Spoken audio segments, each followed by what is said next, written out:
Boa noite, estamos aqui mais uma vez para a nossa live dessa noite de quinta-feira, dia 25 de junho, com nosso amigo e companheiro Perli Cipriano.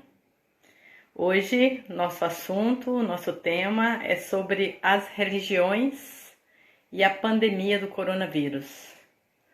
Então, o que as religiões, têm a dizer, quais as experiências diversas das religiões, e aí a gente fala em religiões, que são o islamismo, o judaísmo, o cristianismo, as religiões de matrizes africanas, as religiões indígenas, os nossos povos originários. Enquanto o Perli não entra, eu vou cantar um refrão aqui de Padre Zezinho, que fala da religião libertadora. Não sei se vocês conhecem, vou cantar só o refrão, é por causa do meu povo machucado.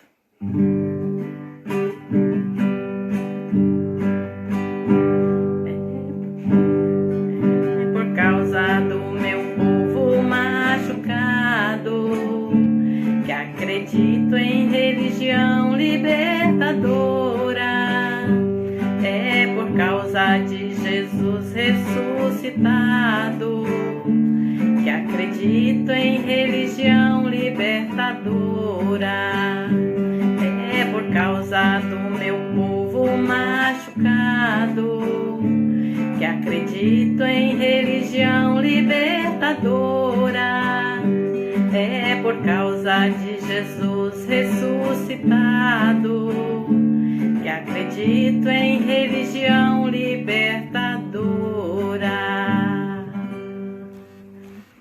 Bem-vinda, Márcia Coelho, bem-vinda, Estael Majeski, que alegria ter vocês aqui. Então, esse refrão, essa música, que inclusive é de um padre católico, Padre Zezinho, é uma música cristã, mas a temática de hoje ela vai além, do cristianismo.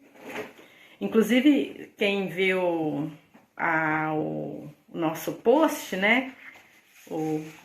bem-vinda, Tânia Araújo, que alegria ter você aqui. Então, o post já diz essas várias religiões, o encontro do Papa com os muçulmanos, com os judeus, os africanos, e os indígenas, os espíritas, e todos assim fazendo parte, dessa legião, de boa vontade aí que querem ajudar de uma maneira ou de outra. E a Perli vai falar um pouco sobre a relação, das religiões com a pandemia. E vai começar falando um pouco das religiões e os direitos humanos, da Declaração Universal dos Direitos Humanos e a Declaração Universal das Religiões. Aguardando o Perli entrar. Agora apareceu a Margarida. Boa noite. O Margarido. Seja bem-vindo. Obrigado, desculpa o atraso novamente. Sim, estamos aqui te aguardando, Eu estava falando um pouquinho da religião cristã, no qual, Sim.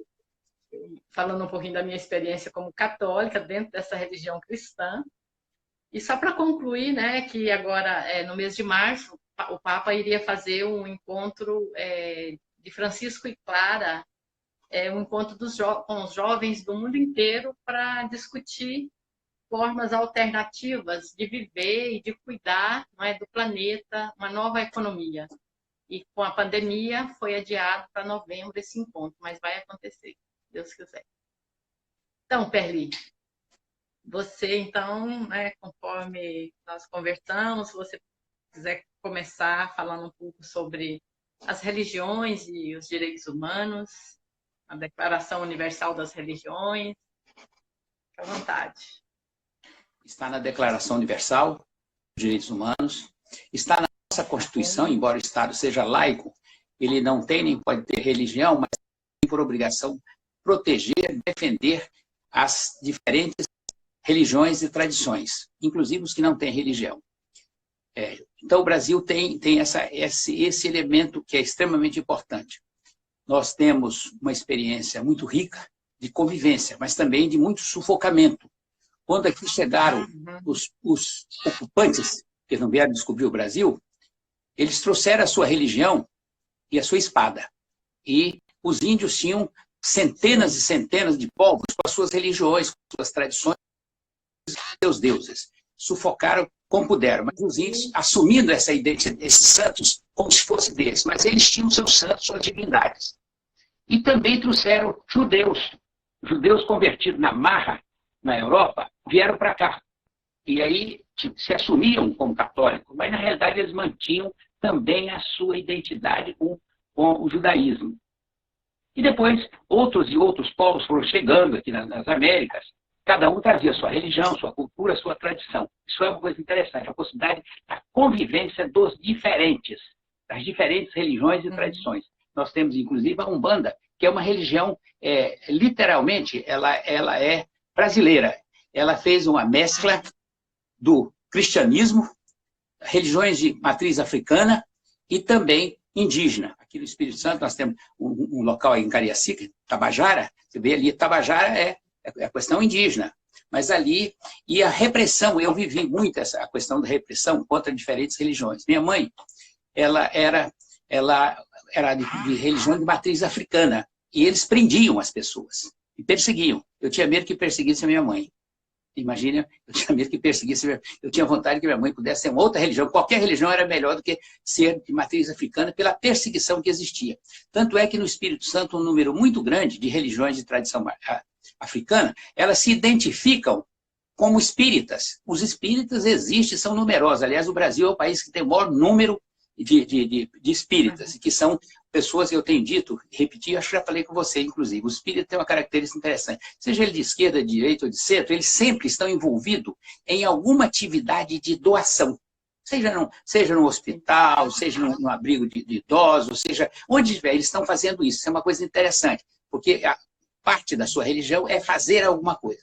Então, esse tema que nós vamos tratar, em Brasília eu tratei desse tema. Assim que cheguei em Brasília, uma das primeiras coisas que aconteceu, no primeiro semestre que eu cheguei em Brasília, apareceram sete ou oito representantes de religiões de origem africana, que vinham reclamar da perseguição que estavam sofrendo. Estavam invadindo os templos, os terreiros, invadindo, espancando, a polícia fazendo, inclusive no Rio Grande do Sul, querendo que eles não pudessem fazer os seus sacrifícios de animais. Num país que mata a quantidade de boi imenso, como tem no Rio Grande do Sul, bois, porcos, né, carneiros, tudo, mas na religião não podia fazer o sacrifício de uma galinha.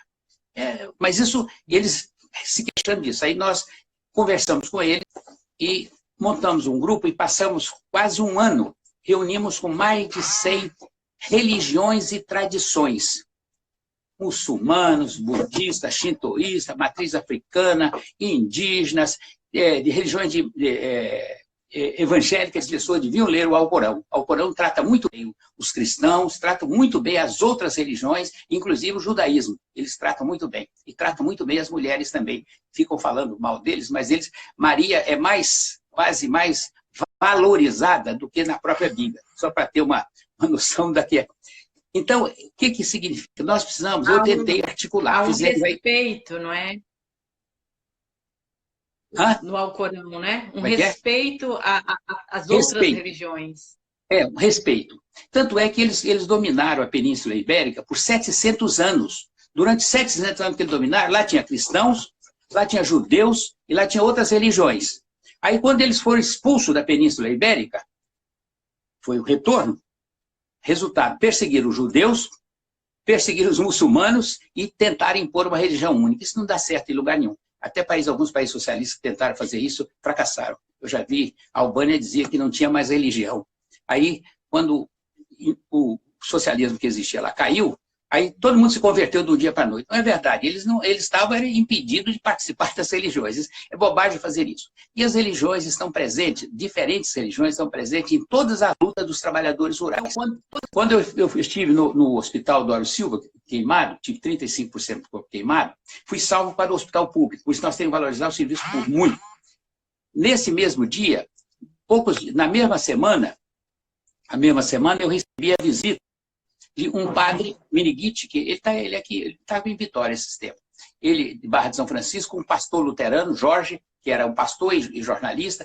Depois eu recebi três diferentes igrejas que faziam visita nas unidades hospitalares juntos. Eles foram lá, fizeram as suas orações. Eu recebi também de Tatuitim, é um índio muito interessante, esse deve ter uns 90 e tantos anos, muito culto.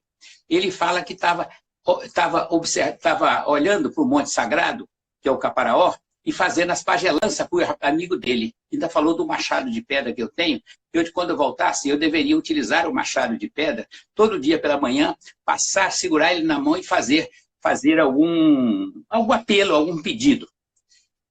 E nesse mesmo dia também, ou um dia depois, lá esteve ela era funcionária e ela era de religião de matriz africana. Também foi me visitar. Então, diferentes áreas podem conviver e devem conviver. E agora, no período da pandemia, eu acho que é extremamente... Estou vendo aqui o Irade. Irade é uma das figuras mais importantes que nós temos na convivência e na diversidade religiosa. Então, retornando, as diferentes religiões podem estar no hospital, podem estar no presídio. Já tive preso, recebi visita de padres, de pastoras. Já até falei com você que tem vontade de escrever um livro, o Prisioneiro e a Freira, que visitava a gente. Né? Eu quero escrever isso ainda. Já esbocei. Então, várias pessoas de diferentes religiões evangélicas visitando a gente, pastores, eles também vão nos presídios, eles vão em todos os lugares, nos lugares onde estão os idosos, senão a gente fica com a visão errada. Então, essas pessoas podem e fazem já uma forma de relação com a comunidade, ajudando. E você tem essa experiência. Tem um livro do Frei Beto, que ele fala Fidel e a Religião, que é muito interessante. Ele fala de alguns padres que foram contra-revolucionários, são outro assunto, aí é uma atividade política, mas fala de que nos hospitais, lá estavam mulheres, freiras e religiosos, que nada tinha a ver com a revolução no sentido do envolvimento. O fato, por exemplo, de não estar fazendo os cultos religiosos, né? Já é grande coisa para não aglomerar as pessoas nesse momento. Diga. Então, como as diferentes religiões, seja cristãs, sejam matriz africana, sejam indígenas, sejam muçulmanos, budistas, sejam judaicas, essas pessoas podem. E eu vi agora, recente, um documento dos bispos aqui do Espírito Santo, muito interessante. Eles fazem manifestam a sua preocupação com o descompasso do governo, da falta de responsabilidade do governo. Mas mais do que isso, eles fazem também, é como se eles fizessem um apelo direto aos seus fiéis, aqueles que seguem aquela religião, que ouvem e têm respeito por ela, sugestões. E é isso que nós precisaríamos. Você imagina se diferentes religiões, ao invés de travar briga entre si, começassem a dizer o seguinte: como é que os seus seguidores, aqueles que acompanham essa religião, pudessem... eles vivem muitos em uma casa pequena. Quem sabe até a igreja, uma dessas igrejas, desses espaços, quando eu falo igreja, pode ser o terreiro também, porque também é um espaço do culto religioso, que pudesse ser utilizado para essas pessoas não ficar tão amontoadas como ele. Assim como uma escola podia ser o espaço. Então fizeram o sambódromo. O sambódromo é uma boa ideia, mas eles se queixaram que não foram ouvidas as comunidades. Então, precisam conversar as diferentes igrejas, tradições, orientar essas pessoas, porque eles têm uma ascendência positiva de conversar com essas pessoas. Vocês imaginem, as máscaras, um exemplo das máscaras. Tem um grupo muito grande, eu procurei o pessoal da pastoral inicialmente, mas depois descobri que tem hoje dentro do presídio uma estrutura onde tem espírita, tem evangélico de diferentes igrejas, trabalhando junto, católico, espírita, os espíritas trabalhando muito. E tem uma federação espírita que tem um grupo grande produzindo máscaras, produzindo e está entregando. E eles não estão pedindo carteirinha de ninguém. Eu sei que eles já levaram o território do bem, já entraram em esforço nesse sentido. Seria muito importante, podia ser um fator determinante no enfrentamento à pandemia. Porque a gente podia arrecadar comida, alimentação. Tem uns que estão arrecadando, tem gente arrecadando, e muita gente está fazendo isso, não só de religiosos ou não, mas estão arrecadando. Tem gente, agora é o inverno, é preciso ter roupa para as pessoas, a população em situação de rua. Se ficar esperando apenas a burocracia, leva muito tempo. Não estou dizendo que tem que cobrar dos prefeitos, do governador, do presidente da República, do secretário, dos ministros, e preciso cobrar do judiciário. O judiciário não pode ficar de braço cruzado vendo o que está acontecendo. Ele sabe que as pessoas estão sendo levadas quase como um cordeiro para ser sacrificado. Então, o Poder Judiciário precisa também dizer o quê? Nós sabemos que os juízes em defesa da democracia estão fazendo um trabalho positivo, mas não pode uma pessoa ficar quieta no seu poder lá, tranquilo, na sua casa boa, confortável, sem dizer o que está fazendo. Aqui veio, precisa fazer. E os parlamentares também. O parlamentar não pode ficar só esperando passar a pandemia para ter uma eleição. Ele tem que começar a dizer o que ele vai fazer agora, no sentido de pressionar o governador. Estou usando essa expressão, eu me dou bem com o Casagrande, não tenho nenhum problema com ele, mas eu acho o seguinte, a pressão que grandes empresários estão fazendo sobre ele, ele está abrindo as portas para a pessoa ir para a rua. Quando você diz que um shopping pode funcionar, como é que eu vou dizer para alguém que lá em São Pedro, no seu boteco, que só tem 2 pessoas trabalhando, eles vão ficar fechados? Como é que eu vou dizer para Vila Velha, para que aquelas pessoas fiquem com o seu comércio fechado? Se abre o shopping é um símbolo, infelizmente, é um símbolo grande. Está funcionando, todo mundo lá, então o cara lá em Barra de São Francisco está morrendo gente. Em Coporanga morre gente. Em todo lugar está morrendo gente. Tem gente infectada e tudo que eles falam é pouco. Porque, na realidade, quando eles falam 5, você pode ter certeza que tem 500. É uma coisa tremenda. E já seja a equipe médica, enfermagem, técnico de enfermagem, essas pessoas estão fazendo um sacrifício gigantesco. Estão morrendo, estão sendo contaminados e as pessoas só discutem. Vamos ter mais leito e mais respiradores. Esse é um aspecto que precisa ser tratado. Mas isso é insuficiente. É insuficiente. Porque não tem leito. E as pessoas, se der um AVC, vai morrer não de coronavírus, porque deu AVC e não tem como se fazer o tratamento. Vai acontecer com criança, com idosos, com mulheres. Então, as religiões poderiam e deveriam fazer isso. Seria um elemento extremamente importante para todos nós. E você, Ivonete, tem já uma passagem, uma tradição e tem uma inserção junto aos religiosos. Então, como é que a gente pode? Ninguém abandona a sua religião. Quem tenha, toca a sua religião como acha que deve, dentro da sua lógica, da sua aceitação, do seu convencimento. Mas como é que eles podem, além disso, ajudar a enfrentar a pandemia? Sim. Seja, despertar a solidariedade. O Sávio está dizendo aí, né? Os shoppings é o templo do capitalismo. Né? Então, parabéns, Sávio. Você falou, eu queria falar isso, mas eu fiquei em dúvida, mas você tem razão, Sávio. Parabéns, Sávio. Você é um sábio. E você sabe que a sua companheira trabalha num hospital e ela sabe o sofrimento que é dessa gente. Esse pó preto que eles falam aí, pó de minério, isso aí contamina todo. Não tem uma única pessoa na região da Grande Vitória que não tem bronquite, sinusite, um montão de coisa produzido por esse pó. E o poder público tem muito medo de enfrentá-los. Aí fica quieto e as pessoas vão morrendo. Mas um descaso chamar... do poder público, né? Descaso. Mas você estava dizendo ali, então, as religiões, ela exerce também um poder muito grande também nesse momento, né, onde as pessoas todas estamos vivendo muita insegurança, muito medo, né? Estava ouvindo esses dias o Leonardo Boff, que vale a pena, né? Quem não ouviu as lives dele, ele falando como que é importante a gente lidar, né? Lidar com a morte. E é como enfrentar isso, assim, como fazer o luto, como fazer esse velório da pessoa sem poder estar no velório, né? E aí ele fala no dia que a pessoa, né, que a gente fica sem um ente querido e não pode fazer o velório, né, de colocar as coisas que ele mais gostava, né, a comida, e assim celebrar a vida dessa pessoa. Fazer esse rito de passagem, isso é muito importante. Todas as religiões, né, Perli? Todas as religiões fazem esse rito da passagem, da morte. E também, Ivonete, mesmo nas guerras, os povos